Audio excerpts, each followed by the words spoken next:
It is definitely going to be ugly when this CBA expires. And, I think this is getting a little out of control, but it does have to be noted, a different team wins the World Series every year. And if you go back to 2019, the Washington Nationals won the World Series. 2020, shortened season, COVID year, Dodgers won it. Okay. 21, it was the Braves. Okay. 22, it was the Astros. Okay. 23, it was the Rangers. And then this year, the Dodgers.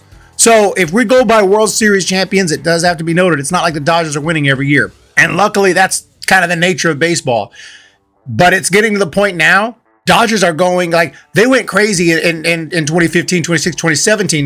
They were stacking up, especially around 2019, 2020. But they weren't winning very often. They weren't winning at all. They just had one World Series.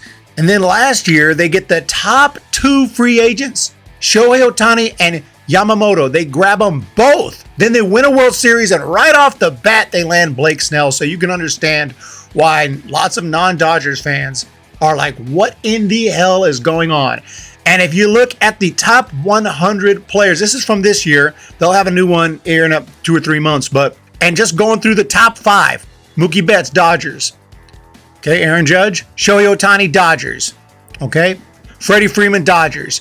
3 of the top 5 players in the entire game are on the same team in a league with 30 teams.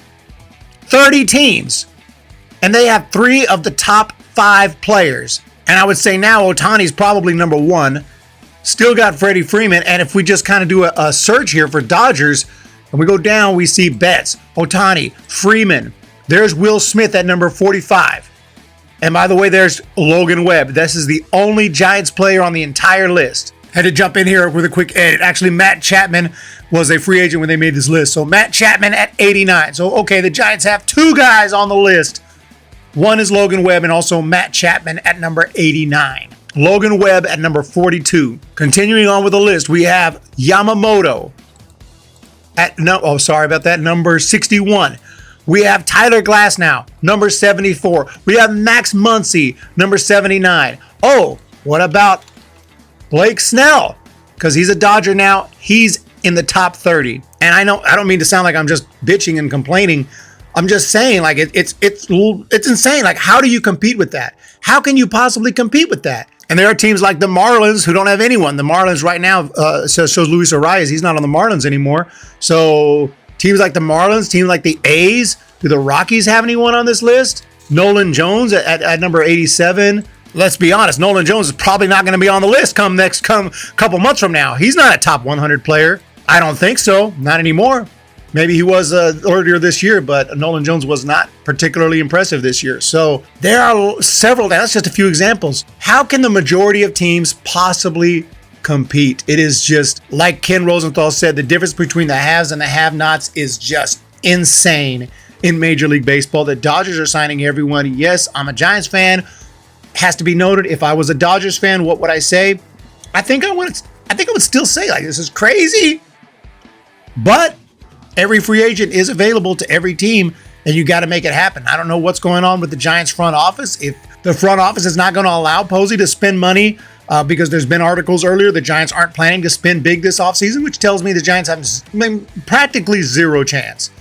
How can you possibly... The Dodgers are so stacked, they can get 3 or 4 injuries from their best players, and they're still going to be a better team on paper than pretty much any other team in the National League West, and pretty much the National League for that matter. I mean, close to it. They're absolutely stacked, and it just keeps happening, and it's getting frustrating. Now, is it good for baseball? In my opinion, I think at this point, how can it be good for baseball when the majority of fans and the majority of fan bases know their team has no chance? I mean, it's bad enough as a Giants fan. Imagine being a Rockies fan, a Marlins fan, God forbid, a White Sox fan, an A's fan, an Angels fan. Angels fans, I mean, what do you do? You're a last place team, and you're in the same market. The Dodgers are literally down the street. What? I couldn't imagine being an Angels fan. Oh my gosh. Even like being a Royals fan. Yeah, they won the World Series in 2015, but they're not competitive year in and year out. They're getting better, but that's just, every team will have a run every so often. Even the Pirates were pretty good, like 2014. They had a little run there. But like feels like 90% of the time, most teams literally have no chance. And when we go into 2025, let's look at the World Series odds. And the vast majority of teams are 25-1 or worse. There are only 1, 2, 3, 4, 5, 6, 7, 8 teams that the odds are giving 15-1 or better. The Padres are 15-1. That's not great odds, but it's, for the World Series win, it's decent. But the Mets, Astros, Orioles, Phillies, Braves, Yankees, Dodgers. If you're not a fan of one of these teams, I mean, Guardians on down, the odds say it is not likely at all. In fact, if we go to 40-1, look at all these teams: Tigers, Red Sox, Royals, Brewers. There's Giants at 50-1, Rays, Cardinals 60-1, Reds, Blue Jays. And look at all these teams that are 100-1 or worse: Pirates, A's, Nationals, Angels, Marlins, Rockies, and White Sox. There's no chance. And think of all these fan bases going into the season thinking like, what are we going to do? We have no chance.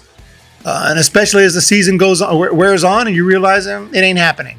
So I don't know how it could be good for baseball when all these fan bases go into opening day already dejected. A lot of these fan bases anyway. And when you look at the Dodgers, it's no surprise why. The only hope that I would hold out for is the fact that it is baseball. Any team can win any game. Any team can win any series. So there is that possibility of knocking off the Dodgers in the playoffs, but it's going to get only tougher and tougher with these deferments. I don't like the deferments, but I know any team can do it, but I think it's bullshit. I mean, there should be at least a percentage you're allowed to defer. How can you defer everything? I mean, Ohtani's getting paid $2 million a year. Wilmer Flores is getting paid 4 times Shohei Ohtani. And yeah, there will come a day where the Dodgers are going to have to pony up that money. Owners aren't going to be worried about that. Maybe it will hurt the Dodgers. Maybe in the future it will hurt the Dodgers. It'll be maybe a different owner, maybe be a different GM at that time, and maybe the current owner doesn't care. It's kind of messed up. The whole deferment thing. But Dodgers, the Los Angeles deferments are coming hard with the deferments. And yeah, I know any team can do it, and maybe we need to do it. I don't know, but it's crazy. But let me know your thoughts down below. I just can't think this is good for baseball. But yes, if I was a Dodgers fan, well, I think I would still say it's not great for baseball overall, but it's great for me and it's great for fellow Dodger fans. I think I would have to say. But is it really good for the game when you have all these cities, all these fan bases are like, I mean, who's following the game? You go to the game like you go to a minor league game. Hey, we're at the ballpark with our hot dog, but we're not winning anything. So there's not an emotional investment, is there? Well, maybe I don't know what I'm talking about.